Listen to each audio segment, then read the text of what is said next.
Court decision requires the administration to facilitate Kilmar Abrego Garcia's release from El Salvador.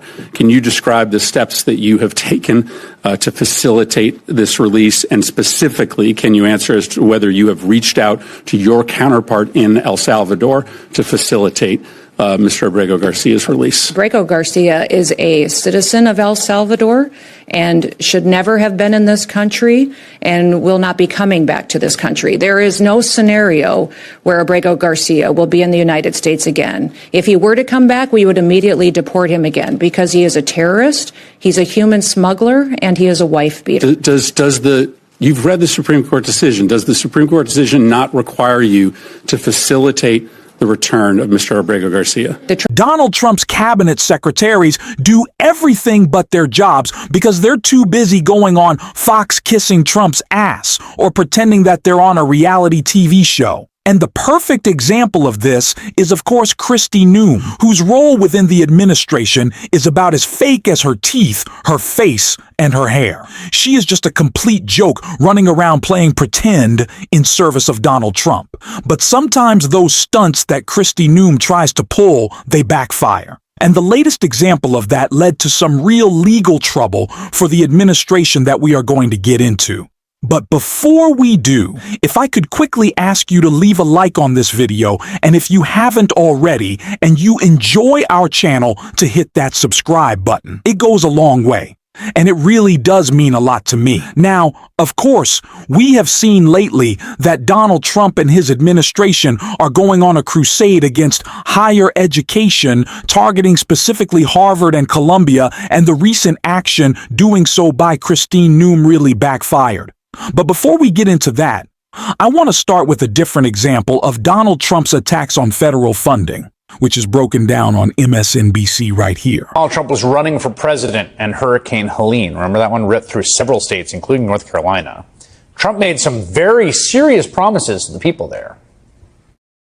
Think of it. People are dying in North Carolina. They're dying all over those 5, 6 states. They're dying. And they're getting no help from our federal government because they have no money, because their money's been spent on people that should not be in our country. And when I'm president, North Carolina will get the support you need and deserve, and that is without question. Because you didn't get the proper support from this administration. They spent their money on illegal migrants. I will support and totally complete the rebuilding of every region and town and city that was devastated by the hurricane, and I will slash through every bureaucratic barrier that you're having already. Now, President Trump is president again, so you might reasonably expect him to deliver on this grave promise to give North Carolina and the other impacted states the support they need and deserve. Well, instead, the governor of North Carolina received this letter after his state was denied additional federal support back in April.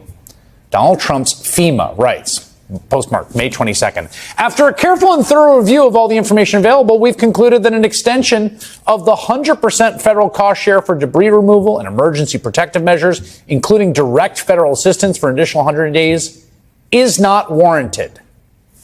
Tough. Too bad. This is amid the Trump administration's effort to dismantle and destroy FEMA as an agency. And that is not hyperbole. In January, Trump said, literally, I think we're going to recommend that FEMA go away. After touring the damage in North Carolina, days later in wildfire-ravaged California, he added, you don't need FEMA, you need a good state government. In furtherance of that goal, Trump tapped David Richardson to lead FEMA, a guy who, according to the Wall Street Journal, quote, doesn't have a background in emergency management. Why would you need one? Earlier this month, Richardson also reportedly acknowledged in private meetings that with 2 weeks to go until hurricane season, the agency didn't yet have a fully formed disaster response plan. Hurricane season begins on June 1st. It's 3 days away. It's unclear what, if any, federal help vulnerable states will get to prepare for and recover from what forecasters predict will be an above-average hurricane season. So I wanted to start with that clip because while there has been so much conversation about the funding that Donald Trump has cut off, and of course we're going to speak about that with Harvard, but it extends all over the place. And I remember Donald Trump making such a huge example, such a huge fuss, such a huge deal over the lie he was telling on the campaign trail about President Biden and Vice President Harris withholding funding for political purposes. But now he is doing that again with the state of North Carolina, which he did back in 2017 because of their Democratic governor. Donald Trump does not care.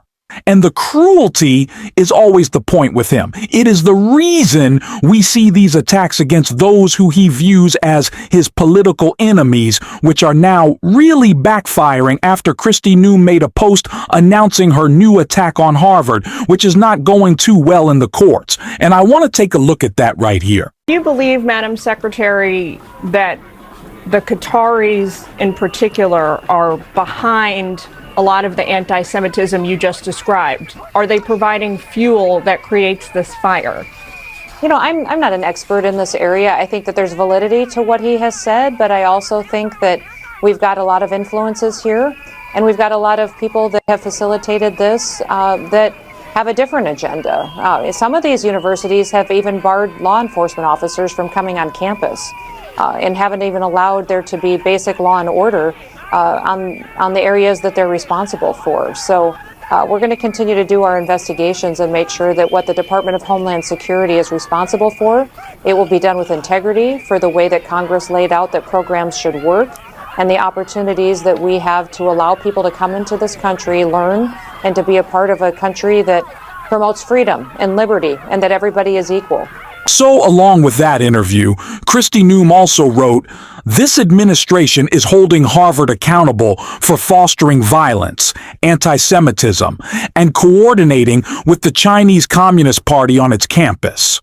It is a privilege, not a right, for universities to enroll foreign students and benefit from their higher tuition payments to help pad their multi-billion-dollar endowments. Harvard had plenty of opportunity to do the right thing. It refused. They have lost their student and exchange visitor program certification as a result of their failure to adhere to the law. Let this serve as a warning to all universities and academic institutions across the country." And of course, that was quickly struck down with a judge expanding an order protecting Harvard from Trump blocking the enrollment of international students, as an injunction came after a judge issued the block last week when the White House escalated its battle against universities.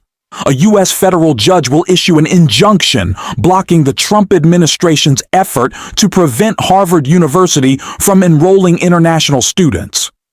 The university was in court seeking to extend a temporary order blocking the Trump administration from revoking the school's right to host international students. The judge, Allison Burroughs, had issued an emergency block last week after the administration abruptly announced it would cancel Harvard's ability to host international students. The last and most severe escalation in the administration's battle against higher education institutions. As graduation ceremonies were underway on campus, lawyers for the university argued in federal court in Boston that the revocation announced by the government last week violates the U.S. Constitution's free speech and due process rights, as well as procedural law regulating government actions. On Tuesday, shortly before the hearing, the Department of Homeland Security formally notified Harvard in that post that it would withdraw the university's certification under federal student and exchange visitor program systems that allow the university to enroll non-U.S. students. But the move, which gave the university 30 days to contest a revocation through an administrative process, indicated it was backtracking from the immediate revocation the administration announced last week. Again, these people are just playing pretend. Donald Trump knows that at every corner he is going to get blocked by the courts. No matter what he does, it'll ultimately fail because he is committing crimes. They are breaking the law. And so really their only goal is to make a big show. We previously talked about this yesterday in a meeting that Stephen Miller and Kristi Noem had with the directors of ICE, in which Stephen Miller just burst out screaming. He was so upset, demanding, we need more arrests. Go out there and arrest citizens. Why? Because they don't actually care about going after criminals. That's not their goal. They just want to make a big public show. It's why Kristi Noem is, doing her hair all ridiculous, parading around in her stupid outfits, and trying to just make everything a photo op. That is her goal in this administration, to talk about and to show off Kristi Noem. They're not actually trying to accomplish any real goal besides bringing attention to themselves. What these people are starved for. It is a politics of petty personal grievance. That's all it is. And by the way, these people are not smart. Maybe that's the reason they don't like Harvard, Christine. No one was just giving a commencement speech herself. And this is maybe the worst thing I've ever seen. Take a look. The second thing that I want to tell you that ties into that first, you are unique and the world needs you, is to take your emergency brake off. I don't know how many of you have ever been out driving a vehicle before, and you've wondered what's wrong with it, right? It's jerky, it doesn't turn right, it's going slow, it seems like something is broke, and then you look down and you have your emergency brake on. Anybody ever do that before? I have. You drive around, and then once you pull the emergency brake off, you're amazed at how well your car drives. It drives smooth, and it's amazing. You're like, I can't believe I was actually doing that. Well, I'm going to encourage you that as you go out and tackle the next big thing in your life, to take your emergency brakes off. So anyone who has seen a college commencement address might know sometimes they're a little cheesy. They're not great. I just had my college graduation and my speaker was incredible, very fortunate. It wasn't Christine Owen, but I love that her inspiring tale of overcoming is about how she was too stupid to recognize that the emergency brake. That is not a relatable story. It's like, have y'all ever been too stupid? That is an adult woman. You don't know how to drive a car? It's like, what is that? What is she saying? Why is this like her compelling little anecdote to inspire the youth of America to go out and take the emergency brake off? Yeah, Kristi, I'm not stupid. I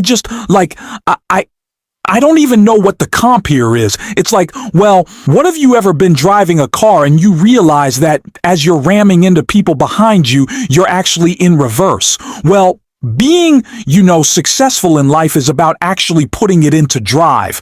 These people in this administration, I'm sorry to laugh so much, but are just so blatantly stupid. They're not smart. We can't treat them as serious, but they are dangerous in their stupidity. And of course, that is what was called out of Christ by Senator Murphy in a takedown I want to check out right here. Court decision requires the administration to facilitate Kilmar Abrego Garcia's release from El Salvador. Can you describe the steps that you have taken to facilitate this release? And specifically, can you answer as to whether you have reached out to your counterpart in El Salvador to facilitate Mr. Abrego Garcia's release? Abrego Garcia is a citizen of El Salvador and should never have been in this country and will not be coming back to this country. There is no scenario where Abrego Garcia will be in the United States again. If he were to come back, we would immediately deport him again because he is a terrorist, he's a human smuggler, and he is a wife beater.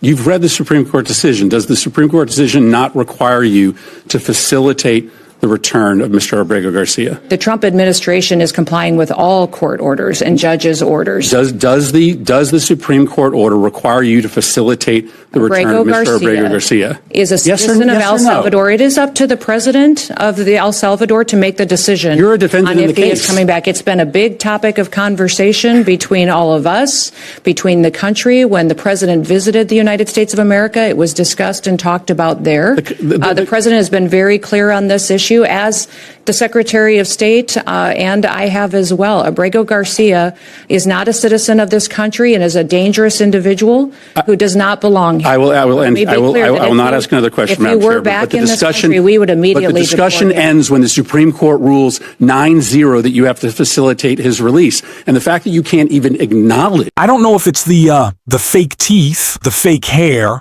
or the criminality, but Kristi Noem, I just can't take you seriously. And no one should. You're bad at your job. You shouldn't have it.